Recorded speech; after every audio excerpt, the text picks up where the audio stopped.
I would like to thank a certain someone who I shall not name personally, but you know who you are, for recommending me this book because I was not prepared for how wild and truly amazing Blackwood's Blue Sky by Eowyn Ivey really is.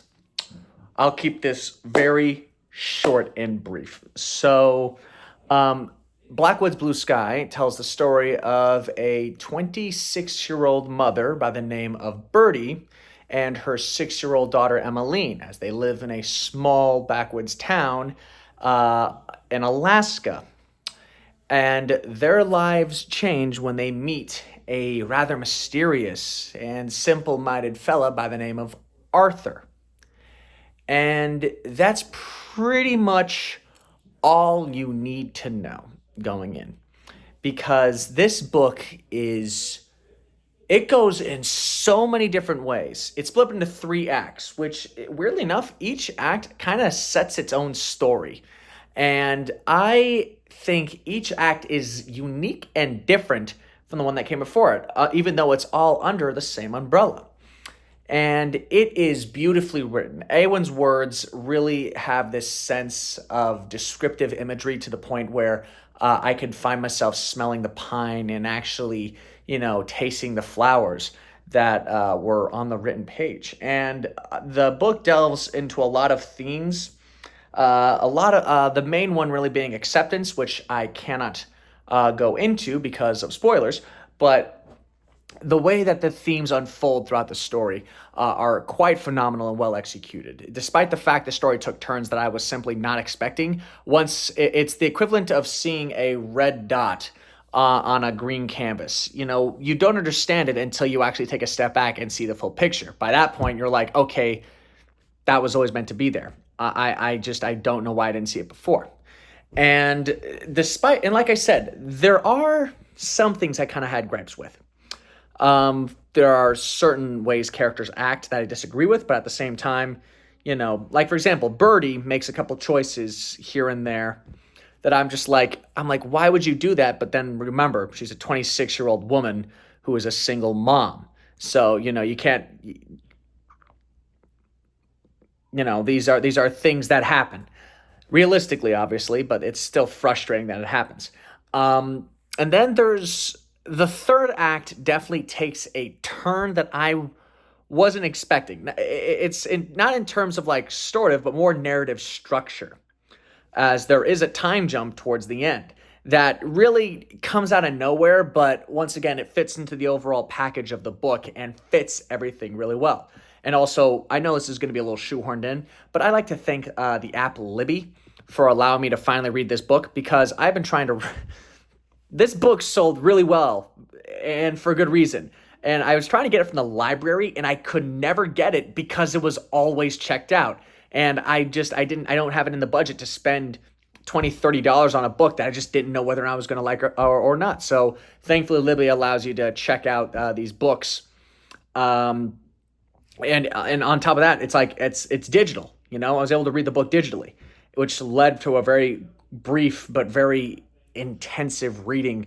And by the way, this is not sponsored. I wish I had a sponsor, but no. But I just like to thank Libby because they allowed me to read a book that, I've been trying to read for the better part of the last couple of months.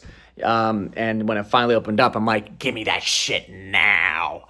But this book has magic surrealism, magic realism, whatever you want to fucking call it. But it's, like I said, shit happens in this book that I'm just like, wait, hold on, fucking what? And like I said, things happen, and at times it's like, how could this happen?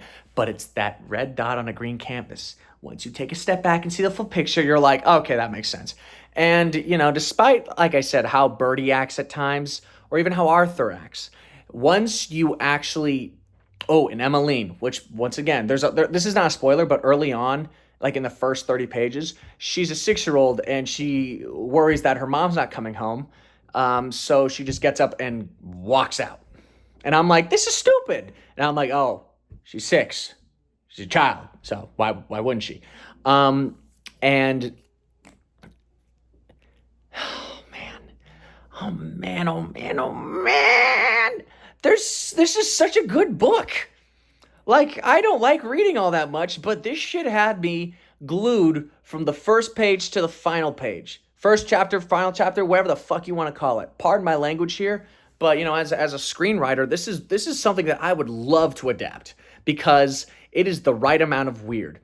Because it's basically just a spice. It's a spice of weird in a very, very good dish of a book. So, I'd say if you're a guy, you should really pick this thing up because those weird scenes really, really work. And it's also written in a way where you never feel talked down to, and there's this sense of emotion, methodical emotion, where every word written really feels like it should be there. I don't, I'm not a booktuber. I wish I could tell you. I can give you a full description on movies and how I review those, but with this book, this is something else, man. This is something else, and I can honestly say I love this. I give it probably like a solid 9 out of 10. I really do. The final act is a little weird.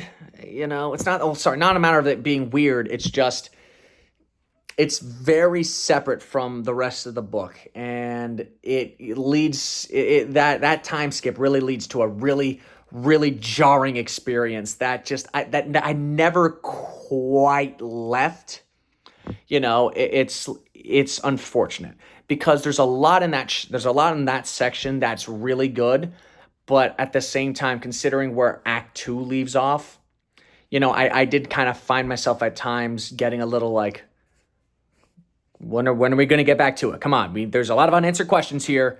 So I found myself trying to more breeze through Act 3 than actually allowing it to marinate. I actually had to go back and reread it because I know for a fact I definitely missed some things, which I did. So Act 3 of this book definitely frustrated me. It's not that it's bad. It's not that it's poorly written. In fact, that's where the ending is, the finale, and it's an absolutely gorgeous and beautiful finale that basically encompasses the entire point of this book, which is learning to accept things and not reject reality. Learning that things happen and whether or not you can control them is entirely out of the question. It's allowing yourself to accept the things that have happened and accept the things that you can't change. Seriously, this book is beautiful.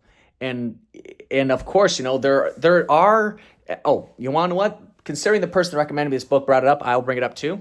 There are certain scenes that are a little steamy, but it's not written in a way where it's smutty. It what was it? The best way I can describe it is it's tasteful, and it gets to the point where even as a guy, I'm reading this shit and I'm like, yeah, no, this is cool. Like I don't know. It's not written in a way where it's explicit. It's written in a way where you actually feel the scene as well. So props to you, Eowyn. Props to you. You wrote a book that I literally could not put down. I had to force myself to put down this book because at times it started impeding on other aspects of my life. This is a book that is impossible to put down. It took me just a little over 3 weeks to finish, and it probably would have taken me 2 days. I got through the entire first act in a day because I couldn't put this thing down. So make sure if you're going to read this, you have the scheduled time because once you start, you will not stop.